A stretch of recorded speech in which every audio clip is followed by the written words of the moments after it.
merasa terpaksa di boarding tuh kayak sering mendengar nih Bun, Ya. waduh penjara suci. Iya Kayak benar terkungkung benar. gitu kalau di Iya boarding ya iya. nggak sih? Iya benar. Kayak penjara suci gitu ya. Padahal emang ada di penjara jalan-jalan gitu. Dan memang proses adaptasi setiap anak itu kan beda-beda. Ada yang Iya. cepet langsung supel, akrab, Ya, cepet betul. dapat temen, Mhm. cepet nyaman. Ada juga yang memang butuh terus didampingi dan dimotivasi gitu. Jadi kalau misalnya udah nganterin nih, terus orang tua di rumah kangen, biasanya anaknya kebawa nih. Oh, jadi apa ya, ikut kangen Kontak kayak gitu. batin. Kontak batin. Oh, Nah, betul. saya bahasanya nyetrum ya.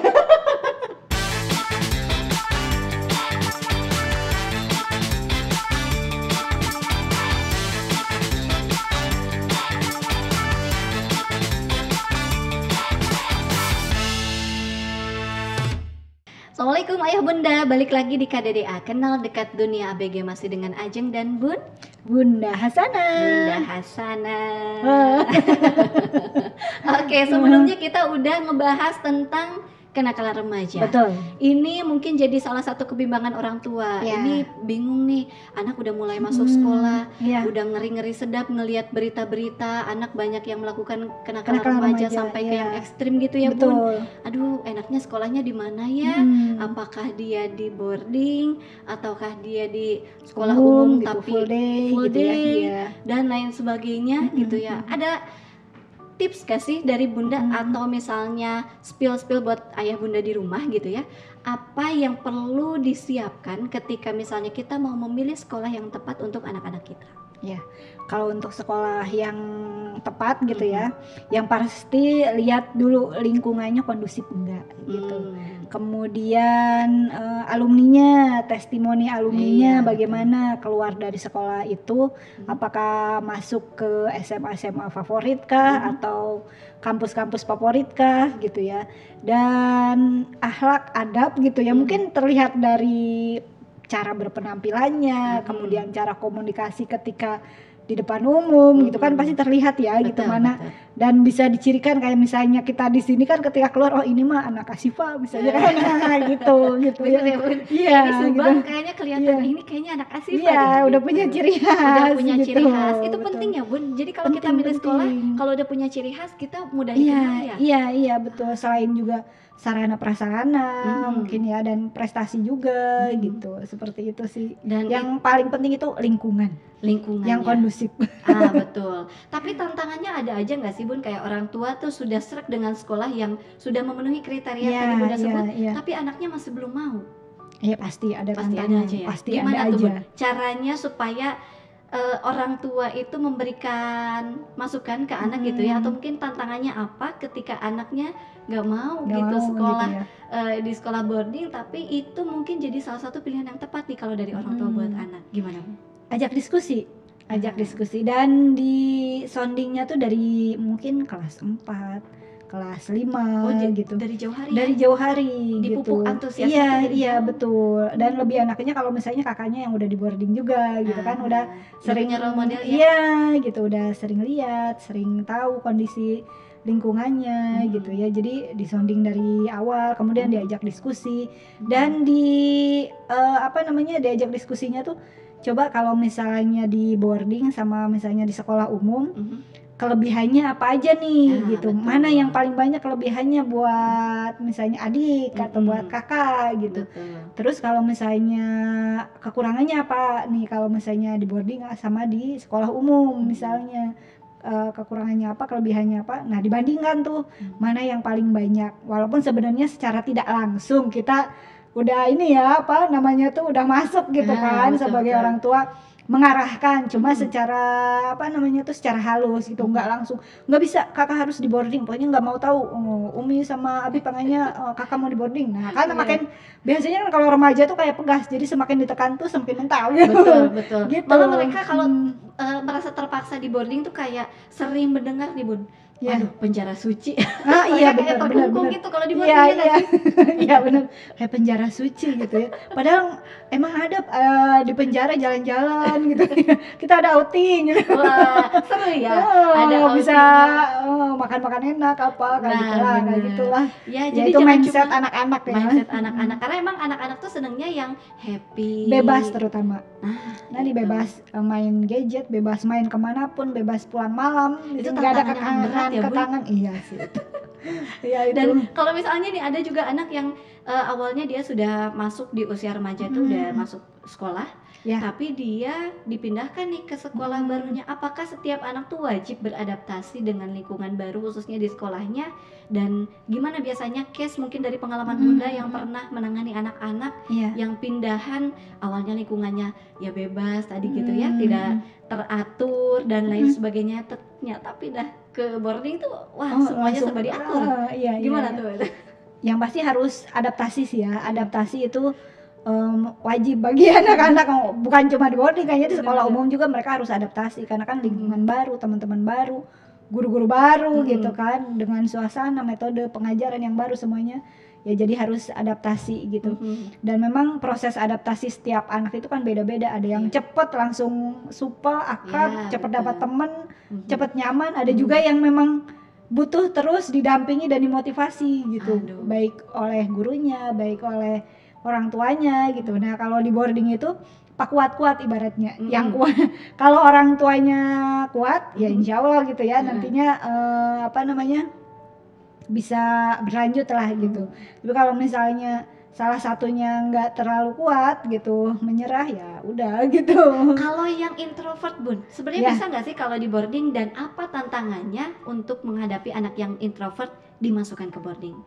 Bisa banget sebenarnya, bukan cuma introvert ya ekstrovert, introvert, pokoknya semua karakter anak bisa sebenarnya gitu kan masuk boarding. Tadi harus disounding dulu dari awalnya, terus ketika misalnya masuk ya kan nanti ada teman-teman juga. Ketika dia introvert biasanya disandingkan sama teman-teman yang ekstrovert gitu, jadi sebenarnya harus ada teman yang bisa mendekati dia sehingga dia bisa terbuka gitu, atau misalnya ustazahnya gitu ya, ustadznya yang bisa masuklah ngobrolnya. Karena biasanya kalau untuk anak introvert itu kan pendekatannya kan harus benar-benar spesial lah. Jadi misalnya dari ngobrol dulu, pokoknya gimana caranya membangun kepercayaan sama anak itu gitu. Ngobrol misalnya tentang makanan kesukaan dulu misalnya, kamu sukanya makan apa? Iya ustazah juga suka misalnya, kayak dari yang hal-hal kecil lah gitu. Warna kesukaan, atau mungkin bisa jadi dari film yang pernah dia tonton atau buku yang pernah dia baca gitu. Dari hal-hal kecil itu nanti bisa kita masuk gitu. Nanti kenapa sih di sini gitu, kenapa kamu punya cita-cita apa nih kalau misalnya udah lulus dari sini, misalnya saya mau punya hafalan. Nah kan udah masuk tuh punya hafalan. Oh bener, di sini kan ada program hafalannya nih, bisa masuk kayak gitu. Gitu. Susah nggak sih Bun kalau mendekati atau ngajak ngobrol orang introvert, anak introvert khususnya remaja introvert? Ada yang susah, ada yang mudah juga sih sebenarnya gitu ya. Ada yang ditanya diam aja gitu. Oh ya nggak apa-apa, paling nanti bisa pakai emot. Gitu. Biasanya kalau misalnya ngajak ngobrol anak yang tertentu ya, misalnya bisa pakai emoticon gitu, misalnya pakai skala gitu. Kamu di sini udah nyaman belum sih gitu, dari skala 1 sampai sekian ya, kayak gitulah gitu ya. Atau misalnya kita cari temennya yang kira-kira menyenangkan dan bisa mendekati dia gitu. Coba ini ajakin dong gitu. Nah kasus yang sekarang yang di Cagak 2 seperti itu gitu. Jadi benar-benar sama temennya gitu, sampai dicariin misalnya kalau nggak ada, udah makan belum ditanyain, dan itu bisa membuat lebih nyaman dia. Betul, gitu. Karena ketika temennya care, si introvert ini bisa luluh, dan dia bahkan seiring berjalannya waktu tuh bisa berubah jadi ekstrovert nggak sih Bun? Maksudnya bisa menyeimbangi teman-temannya yang aktif gitu ya? Iya bisa gitu. Ini selama pengalaman di Ashifa Boarding School nih Bun, Jalan Cagak 1, Jalan Cagak 2 atau yang lain sebagainya gitu ya, karena kita ada 4 kampus gitu. Dari case yang paling unik gitu untuk menyesuaikan anak-anak dalam hal beradaptasi, khususnya 3 bulan pertama masuk boarding, gimana Bun? Ya tadi harus pendekatan, kemudian biasanya saya survei dulu. Kalau misalnya kan BK gitu ya, harus survei dulu. Ini sepertinya udah adaptasinya udah bagus gitu ya. Kalau misalnya ini ada yang belum bagus, nah ini yang belumnya ini nih yang harus spesial. Misalnya ini karakternya tadi dia introvert tapi ya kalau diajak ngobrol cukup terbuka lah. Oh ya kayak gini nih pendekatannya gitu, cukup diajak ngobrol, sering-sering dideketin lah, diajak ngobrol gitu ya. Kalau misalnya yang benar-benar tertutup, kita lihat situasi kondisi dulu, dia moodnya kayak gimana nih gitu untuk diajak ngobrol. Karena nggak semua anak misalnya ketika kita udah semangat ngajak ngobrol, dianya lagi nggak mood, nggak akan kebuka gitu. Udah aja diem gitu kan. Bahkan kadang nangis, cuma air mata yang berbicara gitu. Kita menunggu, ya udah silakan nangis dulu, nggak apa-apa, ustazah nungguin gitu kan. Atau kadang kalau ada anak yang kesel, apaan sih nanya-nanya, bukan urusan bunda gitu. Iya ada yang kayak gitu. Bunda kepo amat sih gitu kan, gitu. Nggak apa-apa kan, kalau BK kan harus kepo kata saya gitu. Ngomong-ngomong BK nih jadinya, ini untuk program yang ada di Ashifa Boarding School, boleh nggak Bu sih di spill buat ayah bunda nih yang penasaran kalau di Ashifa tuh untuk bimbingan ke anak-anaknya, khususnya usia remaja SMP gitu loh, yang baru masuk boarding atau bahkan yang SMA juga, itu seperti apa treatmentnya Bun? Iya, kalau yang di awal-awal kan kita ada fantastik gitu kan, orientasi, dan itu program-programnya insya Allah bukan yang yang harus benar harus kedisiplinan, cuma yang nggak dihukum atau gimana gitu ya, tentang kedisiplinan. Kemudian kalau program di asramanya tadi misalnya ada teman-teman yang bisa jadi role model, yang bisa mendekati gitu kan. Kalau misalnya di sekolah ya ada bimbingan konseling juga gitu, yang nanti kalau misalnya ada masalah bisa ke BK, dan di asrama juga ada BK asrama sekarang. Jadi bukan cuma di sekolah, di asramanya juga ada gitu. Jadi selain ustazah atau ustadz musrifahnya gitu, ada wali kelasnya juga kan yang mendampingi, ada guru BK-nya di sekolah dan di asrama, ada teman-temannya juga. Jadi ya insya Allah lah dengan semua stakeholder gitu ya bisa merangkul. Jadi ayah bunda nggak usah khawatir, karena kalau di Ashifa udah terprogram, udah jelas. Mudah-mudahan jadi bisa mengembangkan karakter anak-anak gitu, gimana yang tadinya masih susah beradaptasi, pas nyampe sini mereka akan lebih aktif dan lebih sering ikut misalnya kompetisi karena dia aktif, dia berani gitu jadi terbentuk gitu karakternya. Betul. Itu juga nggak sih pun masuk ke yang harus dipertimbangkan orang tua, kayak misalnya filosofi pendidikannya gitu. Ashifa nih visi misinya gitu, dari visi misinya, dari misalnya tadi ya program untuk keaktifan anak-anaknya, Bun ya. Betul. Terus juga lingkungan. Kalau tadi kan mungkin lebih ke gimana program membentuk karakter mental anak-anak, tapi lingkungan juga perlu gitu kan. Kalau lingkungan yang paling mendukung buat anak-anak dia belajar dengan tenang atau seperti apa, itu yang gimana sih Bun, selain yang memang kondusif dan nyaman gitu ya? Yang pasti betul sih yang nyaman. Kemudian ya mungkin seperti Ashifa Jalan Cagak 2. Coba teman. Karena ini adalah kepala pembinaannya. Selain pemandangannya yang bagus, jadi sekolah di atas awan gitu. Masya Allah. Tapi bener loh ayah dan bunda, kalau damai betul gitu. Kalau sudah lihat video kulturnya Ashifa gitu ya, itu memang yang Jalan Cagak 2 itu karena memang di atas bukit. Aduh, mantep banget pemandangannya bagus, sepi gitu ya, ibaratnya jauh dari jalan raya ya, jelas. Dari bingar-bingar, jadi emang kondusif gitu buat belajar ya. Buat belajar enak, terus sejuk juga, buat menghafal juga insya Allah cepat masuk. Betul, gitu.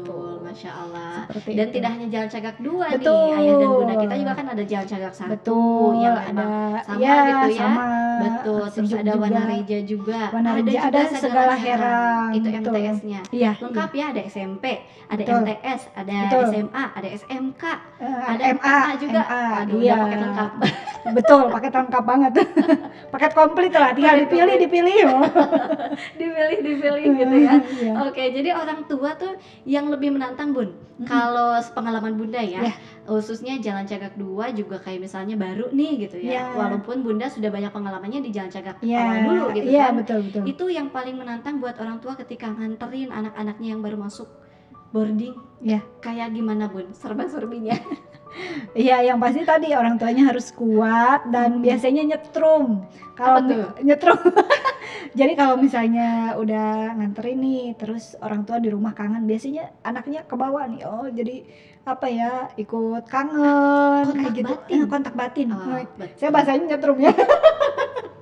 Gitu. Iya. Iya, kontak batin gitu. Jadi Betul. nyambung memang seperti itu. Jadi memang ketika misalnya udah fix ingin menyekolahkan anak di boarding gitu ya, orang tuanya ya harus tega gitu ibaratnya gitu ya. Betul. Bukan berarti nggak sayang kan, justru karena sayangnya itu ya nggak apa-apa lah nangis-nangis di awal, yang penting Betul. nanti kedepannya kan memang kita harus membentuk karakter anak yang lebih Nah, baik itu gitu. dia. Jadi memang orang tua yang nggak hanya asal pilih boarding juga ya. Betul, Harus betul. riset dulu, Harus udah riset, survei, survei juga. udah yakin, anaknya Betul. yakin, ketika udah masuk harus ikhlas. Karena Betul. bukan ikhlas melepas anak, tapi Betul. untuk dididiknya ya Bunda. Iya, betul. Insya Allah betul. setiap sekolah termasuk juga Ashifa sudah meramu berbagai Iya, programnya untuk betul. pertumbuhan karakter anak-anak. Iya, Oke, betul. last Bun, last but not least, Nice, asik. asik. Yang terakhir mungkin closing statement, bisa dikasih tips nih buat ayah bunda di rumah, gimana sih buat milih pondok yang Ya, bagi ayah bunda yang ingin menyekolahkan anaknya di boarding school atau di pondok pesantren, mungkin yang pertama harus survei, wajib itu ya, ayah bunda harus survei, lihat langsung kondisi lingkungannya, sekolahnya, bila perlu tanya ke gurunya, tanya ke murid yang sudah ada di situ, bagaimana pembelajarannya, bagaimana program sekolahnya gitu. Dan ketika survei bukan cuma di orang tuanya aja, tapi harus diajak anak-anaknya juga gitu, biar tahu oh ini sekolahnya, ini prestasinya udah segini, ini ekskulnya gitu. Dan boleh nanya-nanya langsung ke alumninya seperti itu gitu. mudah-mudahan itu jadi salah satu upaya atau ikhtiar orang Ya. tua dalam menyiapkan generasi Ya, akhlakul karimah di betul, depannya amin. dan juga prestasi gitu Prestasi, ya. amin. Mudah-mudahan amin. Amin. Makasih Bun Has. Sama-sama, Udah sharing banyak Kak banget. Ajeng. Tapi jangan bosan dong. Kita masih akan ketemu lagi di episode berikutnya. Siap. Ayah dan bunda juga jangan bosan-bosan. Ini tetap di KDDA, Kenal Dekat Dunia ABG, karena insya Allah akan banyak lebih informasi tentang remaja dan penanganannya seperti apa gitu ya. Untuk Betul. karakter-karakter remaja. Sampai jumpa lagi di episode berikutnya. Saya pamit undur diri. Bun Has juga. Ya. Terima kasih. Assalamualaikum warahmatullahi wabarakatuh. Waalaikumsalam warahmatullahi wabarakatuh.